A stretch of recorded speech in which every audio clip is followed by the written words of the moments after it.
Hello, everyone, and welcome to the Kentucky Small Business Development Center's weekly webinar. We're awfully glad you're here today. We'll allow a few minutes for attendees to join our event, and we'd like to share a little bit of information about the Kentucky Small Business Development Center. We are the only statewide nationally accredited program that provides entrepreneurial and business development services. The Kentucky SBDC plays a vital role in the Commonwealth's economic development by assisting entrepreneurs at every stage of their business life cycle. For almost 40 years, Kentucky SBDC has assisted emerging and growing businesses by providing professional expertise, tools, and information necessary to make sound business decisions in a complex and ever-changing marketplace. We do this at no cost to our clients, all thanks to the U.S. Small Business Administration, which is then administered by the University of Kentucky, who also partners with regional universities, colleges, and local economic development agencies. We're also part of a national network, America's SBDC, with over 1,000 SBDC centers across the nation. To learn more about us, please visit kybizhelp.com, and there you'll find additional resources to help fund, start, and grow your business. And to request personal assistance, email us at info@kybizhelp.com or give us a call at 1-888-475-7232. A recording of today's webinar will be emailed to you later this afternoon. And if you take a look to the right of your screen, you'll find the chat feature. So as we go forward, if you have any questions, we'll answer them there at the end. And so if you would, just go ahead and give it a try and tell us how you're doing today, where you are. And we'd like to hear from you. I'm Dave Etkin. I'm the director here at the Louisville Small Business Development Center. We're part of 13 other centers located across the Commonwealth that make up the Kentucky Small Business Center Network. And today, I'd like to welcome a great guest, Courtney Sandor, who is the founder and owner of Go Social Digital Agency. And today, we're going to talk a little bit about influencer marketing, which is a new and maybe different way that most, maybe some of our small business haven't really thought about. But Courtney is a great resource. She has a huge wide range experience. She started with the large advertising firms in the Northeast in New York and Chicago, and landed here in Louisville at Brown-Forman and decided to launch her own business. And so she's taken all that big city, big agency knowledge and brought it down to the small business. So with that, I'd like to say hello, Courtney, and maybe we'll just get started here. Yeah. Hi, everyone. Well, thank you for the introduction, and thank you so much for joining. I think influencer marketing is a term that a lot of people have heard, but they may not quite fully understand. It is a term that I'm personally really passionate about. My background, I like to say I'm equal parts PR and social media. And influencer marketing to me is really that intersection between traditional media and then social media. And so we'll get more into that. Today, I'm going to explain to you, how you can use influencer marketing for your business. What is an influencer? And we're going to touch a little bit both on B2C and B2B. When COVID first hit, I think like everybody, I was thinking, how can I make myself, better? What can I add? How can I pivot? And I've been doing influencer marketing for 4 years. I've had my agency for a little over from 10 years. And so I decided to really take the leap, create a division solely focused on influencer marketing called IPG, Influencer PR Group. And I dedicated resources, software, and really said, I'm going to take this leap because I believe in influencer marketing.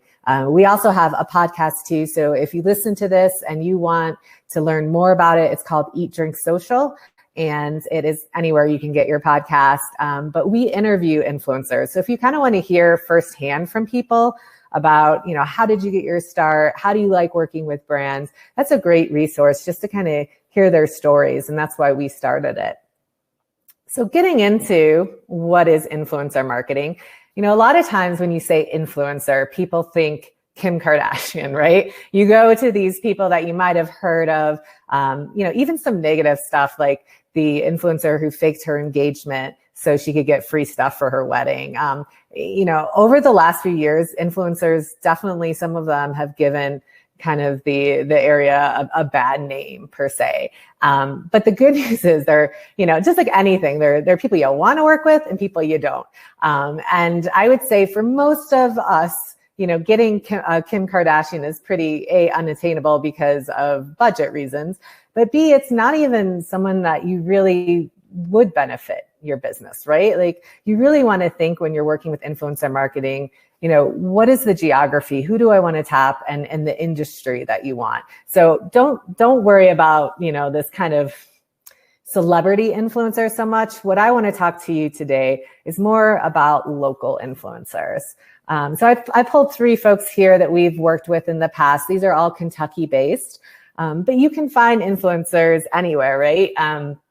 In any market or in any industry. And so, you might not traditionally have thought of someone as an influencer, but as social media morphs, these people really do have influence, and we'll go into that. Just as an example, JC is someone, he was our first podcast interview actually. And he's just someone who liked to write about cooking, liked to write about the food that he was eating at restaurants. And so to not bother his friends with too many food pictures, he launched his own channel called JCP Eats. And it morphed into a place where not only could he talk about food and restaurants, but he also talked about body positivity, his journey with weight loss he's talked about. And so, by being vulnerable, he's been able to connect with audiences, and he's been able to score deals with Kroger. I know we've worked with him with Ale81, which is a Kentucky soft drink company. And you can even see him now on the local news. He does some regular segments on Wave News. So while a lot of these folks have used influencer marketing, it usually starts off kind of as a side gig. Some people have been able to morph it into their full-time career. I would say most of the time people are doing it as like a side passion, and they usually focus around things that they're interested in.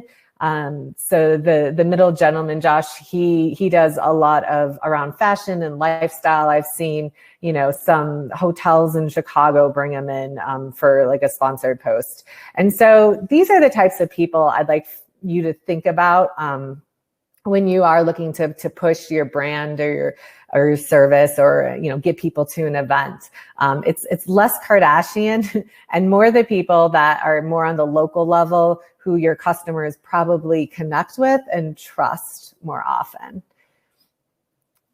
So what is an influencer? In a short piece, an influencer basically is someone who has the influence to make someone buy something, someone use a service, someone attends an event. So, and there's reasons why they're influential. People trust them. We'll go into that. But it is a new space. It's constantly morphing.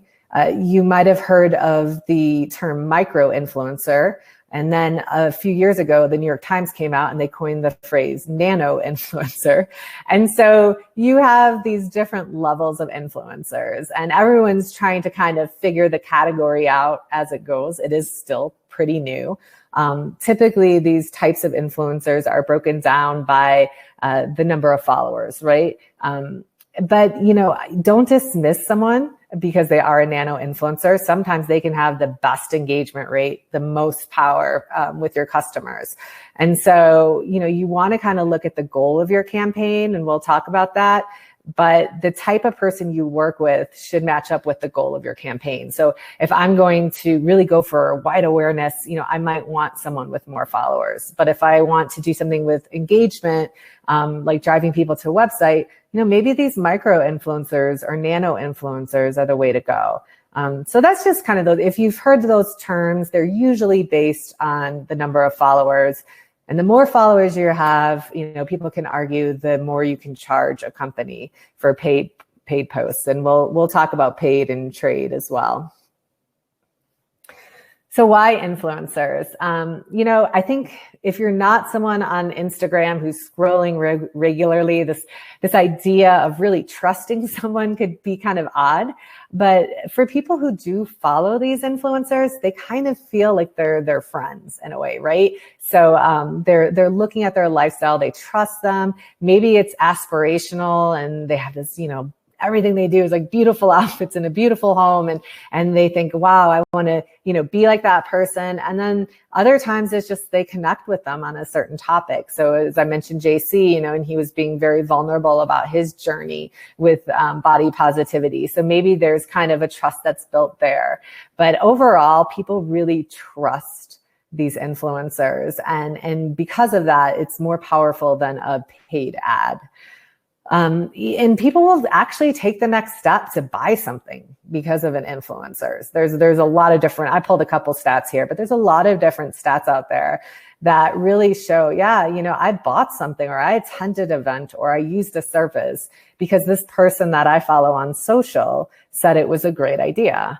And then the other thing is they have good reach, right? Usually people are influencers because they do have people following them. They do have good engagement.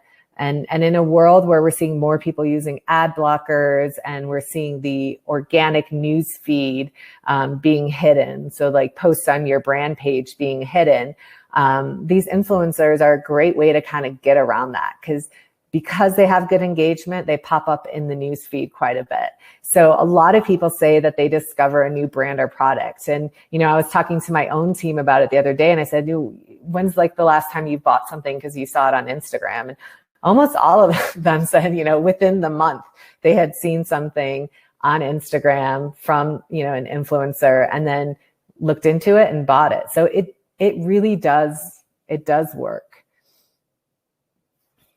So one of the reasons I created an influencer division for my company is when you look at the trends of marketers and where they're spending their budget, nearly 50% of marketers said that they're going to increase their spend on influencer marketing in 2021. And they're doing this to raise brand awareness, to reach new audiences, to improve brand advocacy. And it's just an area that's growing, that people are interested in, that people are investing in. And it's an area that I truly feel works. When social first started, I was like, oh, this is so exciting because you can just tell your story whenever you want. You don't have to convince a journalist to tell it. But then it kind of, became clear that when you post something on your own brand page, you're kind of preaching to the choir, right? You're talking to people who already know about your brand or your product or your service. When you get an article in, let's say, the Courier Journal in Louisville, that's a nice broad reach of awareness. But where influencers are the sweet spot is, you're reaching someone on social. It's easier to get a hit with an influencer, I would argue, than an editor at a newspaper. But yet you're still exposing your brand or your business to a new audience. So in my mind, it's kind of the best of both worlds, right? You're getting that awareness, you're getting that third-party endorsement. But it's also easier to get than getting a feature. Like the Courier is only going to write about you once or twice a year, right? Like you're not going to convince them to cover you regularly. But the opportunities with influencers are much more broad. There's more influencers out there. We look at, publications in Louisville, like Insider Louisville closed down. I think I read that Louisville Magazine was scaling back. And it's not a great time to be a journalist right now. Newsrooms are shrinking. And so in a way, these influencers, whether you like it or not, and I'm a formerly trained journalism student from Indiana University. And so, I can say that these influencers may not be as classically trained as a journalist, but whether you like it or not, they are the ones that are sharing information at times, right? So, you could think of them as the restaurant critic, or talking about new brands. And so they do have a lot of value there. And, more and more marketers are turning to influencers because they're seeing an ROI. And we'll talk a little bit about how to measure that ROI. It's not perfect, but it should be a goal when you set up a campaign. So how do you interact with an influencer? Because I have a background in PR, for me, interacting with an influencer is pretty natural, right? It's like pitching a journalist.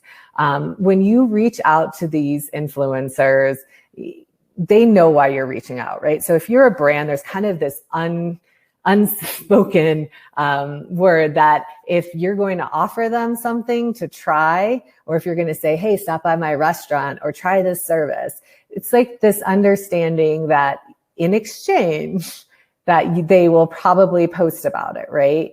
It's this unspoken thing. Now, some people are worried, well, what if they hate it, or what if they never post? And I will tell you, 9 times out of 10, people do pull through with some kind of post. I've had a handful of occasions where someone said, I went to that restaurant client of yours, I really didn't care for the food, so I'm just not going to post at all. And that, that happens. But honestly, like, that's the best case. I don't really want someone posting something negative, right? And I don't think these influencers really are out to get companies or brands, because, in my case, if they posted something really bad about a brand that we work with, you can be sure that I'm probably not going to go back to them for other clients. And so they want to have a good working relationship with a brand. So there's really 2 different ways that you can approach them. You can approach them for trade for mention. We do a lot of that. I think to me, it's in part my PR background. And so, I'll reach out to someone, I'll say, hey, I've got this great, whiskey client, and would you like to try their brand? And they'll usually respond back, yeah, that's great. Here's my address. We'll send them some whiskey, and then, in a couple of weeks, we'll end up seeing some content on their page.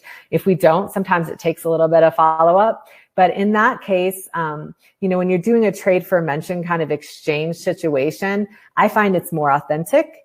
It usually is lower in cost than advertising. The downside of that is you don't have a lot of control. So if I was paying someone and said, hey, post about my whiskey brand, I could say, these are the things I want you to mention. This is how many posts I want, and I'd have a lot more control of the content. And so if you're looking to have like a longer term relationship with an influencer, sometimes paid is really the way to go, right? But if you kind of want to create like a grassroots moment for a product, the trade for mention sometimes can be the way to go. And it's simply just offering up a free product, a service, a ticket to an event, and in exchange, they'll pay you back with some coverage on their channel. So I'm going to show you an example here of a brand that we work with. They're a startup out of Charleston, South Carolina. They're called Toadfish Outfitters. They have several different products, but one of the products that's the best-selling product is what they call the can cooler. So you stick it, it was originally designed for boating. You can stick it on a boat, and you can easily pull it up and take a drink. And people have been using this on their, surfboards, on their riding mowers. And so we really wanted to get it in the hands of people to create buzz on social. And, the can cooler, I think, retails for around $25. It certainly doesn't cost that to make it. So this was a pretty inexpensive way for this company to get a lot of buzz. So I'm going to just show you a quick clip here. We want.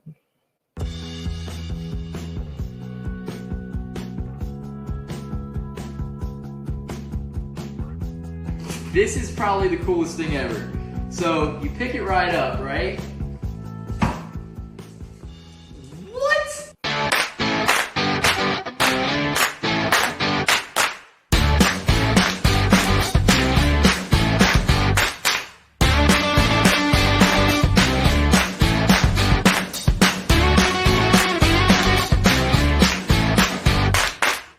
It's all safe and sound in this Toadfish holder.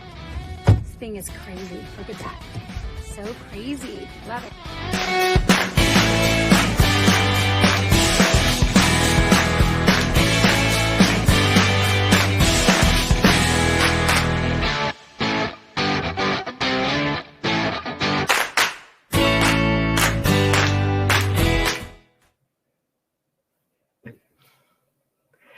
So that was, that was just an example. In that campaign, we targeted both beer accounts, because obviously you can stick beer in this can cooler, and we also targeted outdoors folks. And they wanted to do a little bit more daredevilish. So we tapped into TikTok in addition to Instagram, and we'll talk about kind of what network to choose. But in those cases, all of that was just, hey, would you like to try out this can cooler? And then we didn't put any boundaries on this is the type of content you have to create. So we didn't tell the guy, you need to take your surfboard and surf over it. They just came up with that. And that's the thing too, like normally with these influencers, they're an influencer because they do create creative content. So you don't necessarily have to give them always a ton of direction. If you're willing as a brand to kind of let go of that control a little, sometimes I feel like the content will surprise you.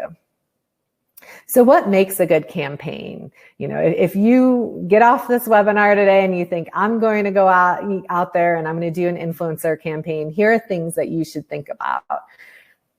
So especially when you're looking at a brand or a company, you need to think about your values and you need to work with influencers that match up with that. So we work with Ale81, as I mentioned. This woman, she is very down to earth. She's got a very warm personality. You can see she's like in her PJs here, and it fits Ale8, right? Ale8 is just, it's a very warm, friendly brand. Like if I had someone with a mohawk in that picture, it would feel like a disconnect probably. So you want to really look at, who is your brand and who aligns with your brand when you're choosing who to work with. Don't just work with anyone because they say yes, right? Like you want it to be the right person. And when you're starting a goal or starting a campaign, think about your goal. Is your goal awareness? If your goal is awareness, then pick someone that has a good size following. If your goal is engagement, like driving people to a website or to take an action, you want to pick someone who has decent engagement rate too.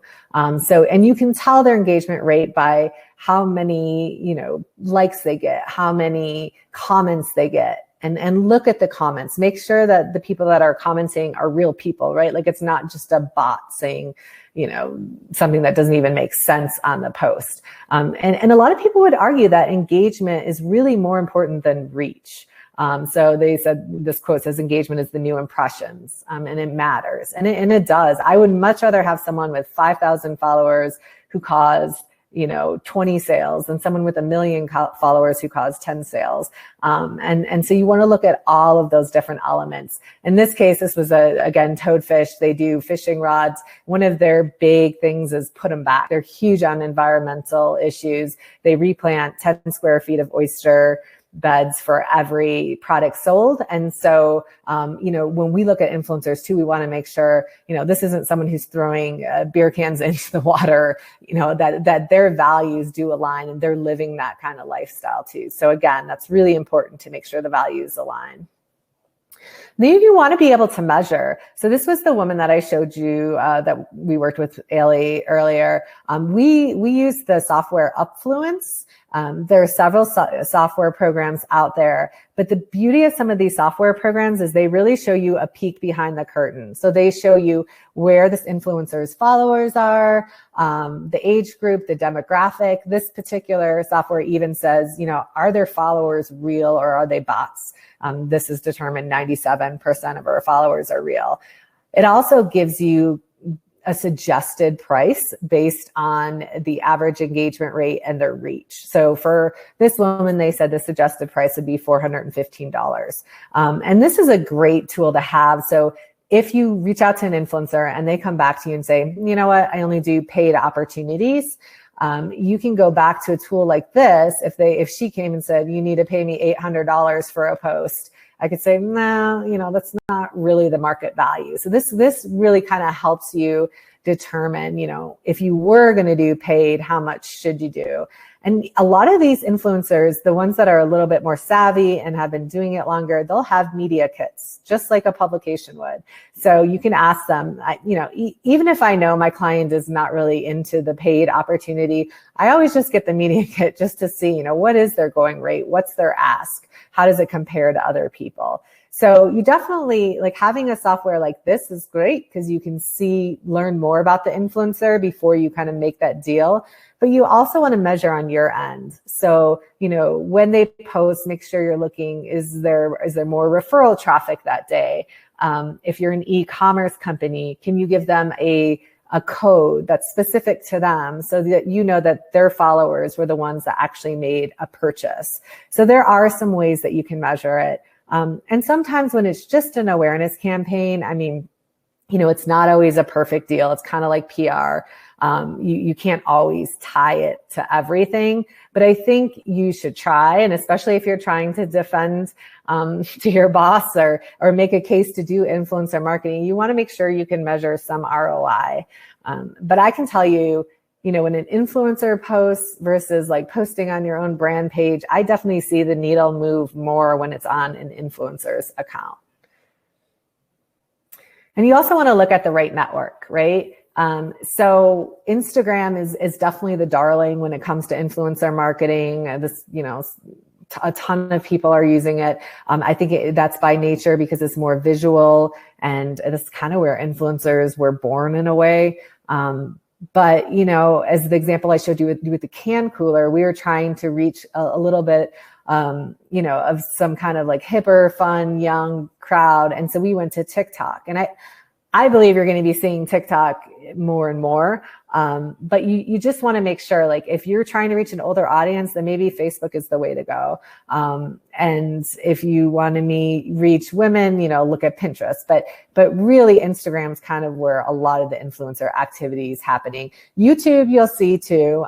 Definitely, that's a great place, but Instagram is the majority.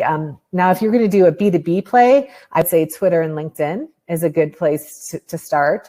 And we're going to go more, I'm going to go into like the B2B right now, but for B2C, I would say Instagram's kind of the go-to place, with YouTube and TikTok kind of second coming behind.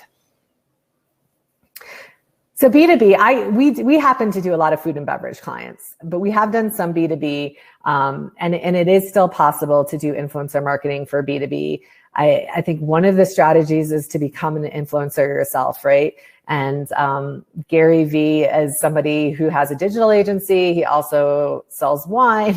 He has a variety of different businesses, and he's just done an amazing job at selling himself and positioning himself as an influencer. You know, he does videos, he does thought leadership pieces, but he puts himself out there. So you should think, you know, is there anyone in your organization that you could position as a thought leader or as an influencer? I recently got an introduction to Paul, who's in Louisville, and he does saltwater woody rum, I believe is what it's called.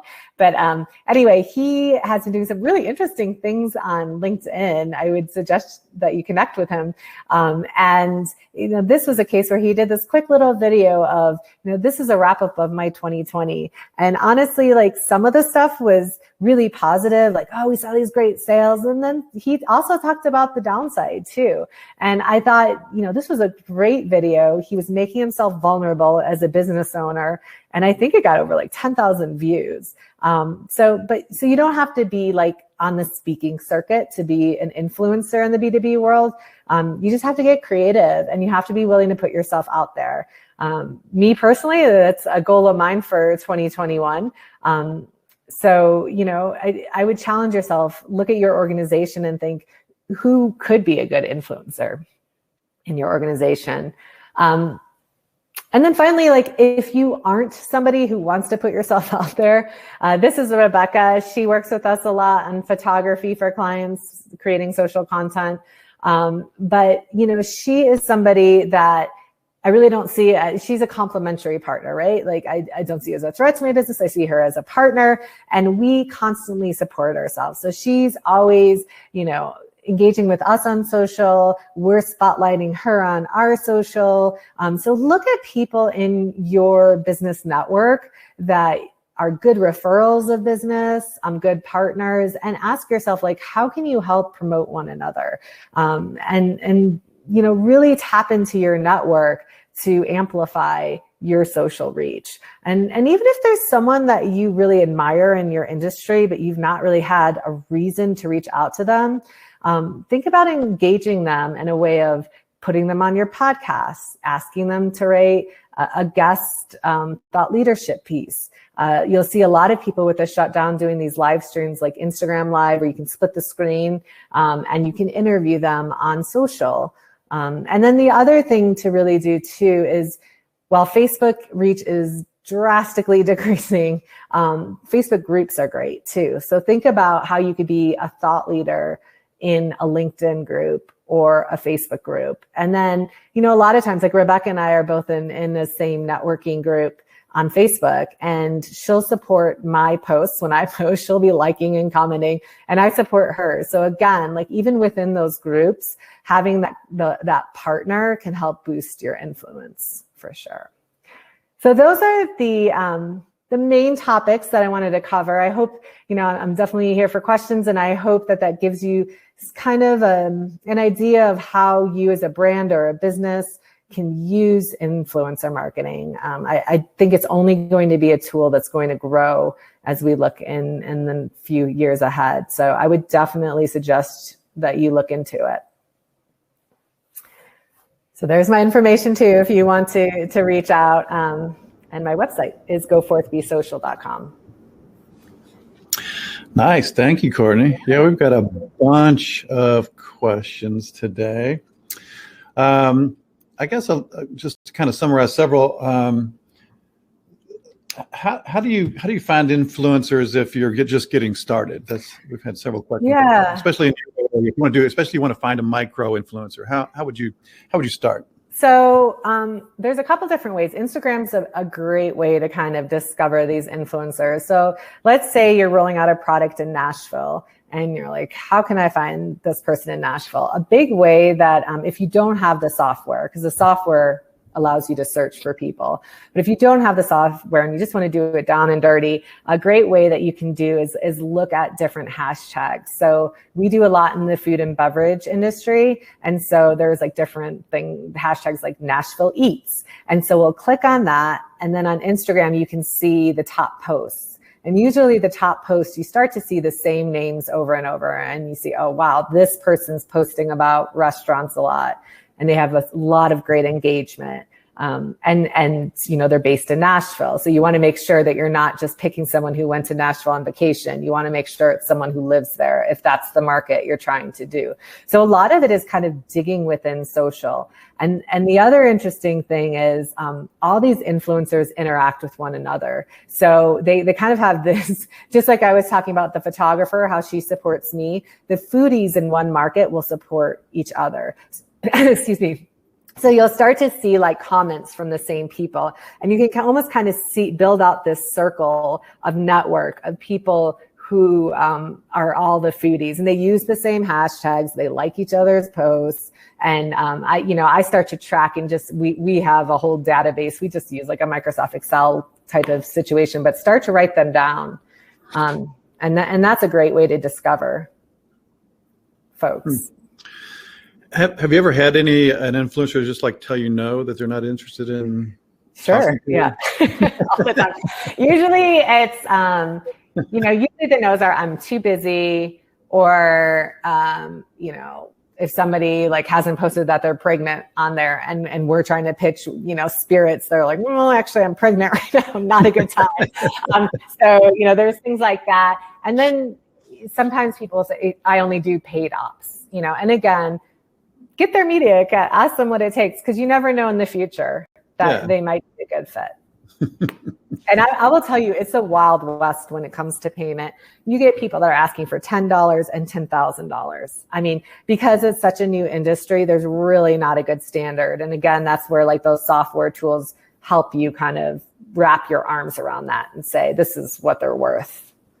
Yeah, I really like that. I mean, that it's so important to, even to track any ROI on any money you spend on marketing or advertising. So that was a good step. I appreciate that one.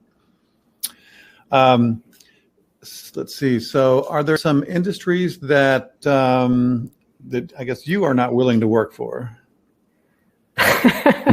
Well, I've done booze, so there's that. I haven't come across something Like I said, we've done a lot of food and beverage, and usually there's nothing that scandalous about those. So, Right. yeah, no, I haven't really come across that. I mean, I will say that I will say that influencer marketing tends to work better in certain industries, right? So you'll see a lot of travel influencers, you'll see fitness influencers, food and beverage folks. So kind of that lifestyle, it tends to work better in. Mm-hmm. And there's a couple questions about using influencers B2B. It sounds like that's a little bit different animal, maybe a bit more difficult. Yeah, I would say it is. It's more of a thought leadership play than it is just, hey, let me send this person a bottle of whiskey. To me, you have to kind of put a little bit more effort into it, really build up those relationships. But at the end of the day, it's kind of networking online, right? And I remember with our podcast. JC's great. He has a lot of local influence in Kentucky, but on my radar there was the apartment bartender, and he does deals with like West Elm and all these like huge brands. I'm like, oh, will we ever get the apartment bartender? And the interesting thing is, once you get one connection at quote unquote like a certain level, you start to get more people that are like, oh, you had the apartment bartender on? Okay, I'll do yours, And so I think the same thing is with like B2B networking. Like if you can kind of get into that one person, if you have things that are tiered kind of level, then you can start to get into this network of people that say, oh, you talk to that person? Okay, I'll work with you too. I'll do a guest blog post or whatever. Yeah. I guess I ought to say that to everybody that JC Phelps is also a coach here at the Kentucky Small Business Development Center. So if you want to reach out to JC, just you can find him on ksbdc.org. There's our list of all our centers there. So check that out. And I've actually used him myself on one of our business. We had a contract with him in the past. So yeah, good stuff. Yeah. Let's see. There's a question about the Upfluence software. Are there others? Where do you find? What's the best? Is that the only one that you recommend? So I did a ton of research on software, and there are others, which of course I'm blanking on their names. Like Tracker is a popular one. It's 2 A's. I did a ton of digging on pricing. Unfortunately, like a lot of software companies, they don't make it easy to find their pricing. Yeah. And I can tell you that Upfluence was the most affordable one which I think comparable features. And so if you are a small business, that's one to look into. I do think that they just recently put out a free tool too. It's like a Chrome plugin. Mm-hmm. And so you can put that as a Chrome plugin and then hover over any Instagram account, click on it, and it'll show you some stats on that person. So, which is someone who is paying for the software. I was like, hey, wait a second, why am I paying for this now? But the paid version does have the kind of search tool, right? So it has the database, which makes it easy. So I can go in there and just say, I'm looking for people in, Indianapolis that cover this topic, and it'll spit out a list. Okay. Debbie'd like to know if you have any suggestions for nonprofits that need attention to fundraise and advocate. Yeah, so I think that goes back to the whole idea of values.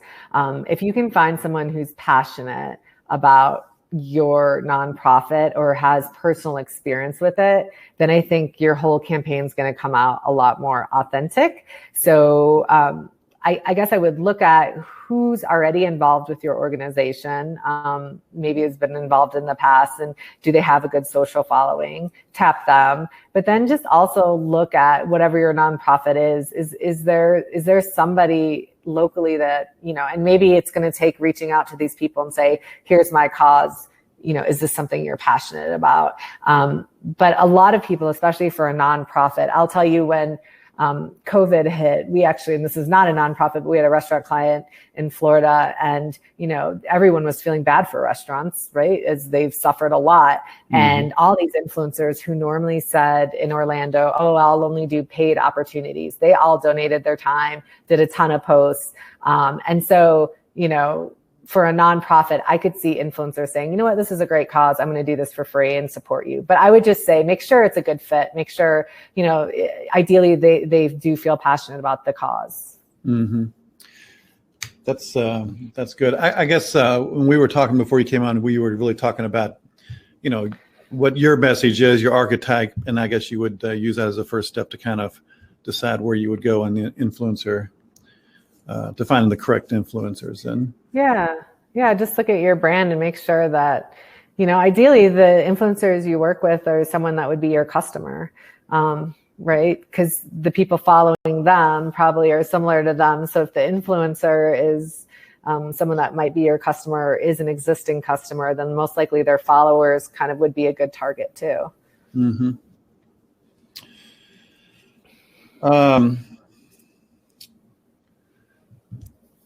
Looks like that's about all the questions we have. Well, don't hesitate to reach out if you all have any questions. I'm happy to share my experience and answer anything if something comes to mind later. Yeah. So again, just a reminder, we will send everybody a recording today. And but before we go, Lisa just popped in and says she's in the early stages of selling her product, and she has the website and the product. That is, what's the first step that she should take to get started? So in terms of influencer marketing, I would look at your products, ask yourself, where are you selling this? So is there a geography that you want to kind of narrow in on, or is it a more of a lifestyle thing? So like we worked with a sangria brand that was, it had wine in it, but it was $14, right? So we wouldn't want to target influencers who were wine snobs. We were targeting people about easy entertaining, and they sold nationwide.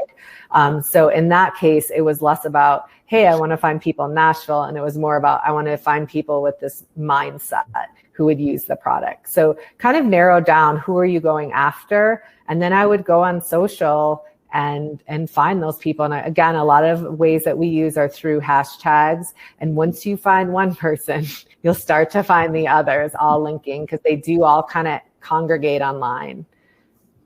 So that's what I would say. Just kind of determine, who's the ideal customer, and then find an influencer online that kind of embodies that. Nice. Thank you, Courtney. This has been great. I've really enjoyed this. This has been super fascinating.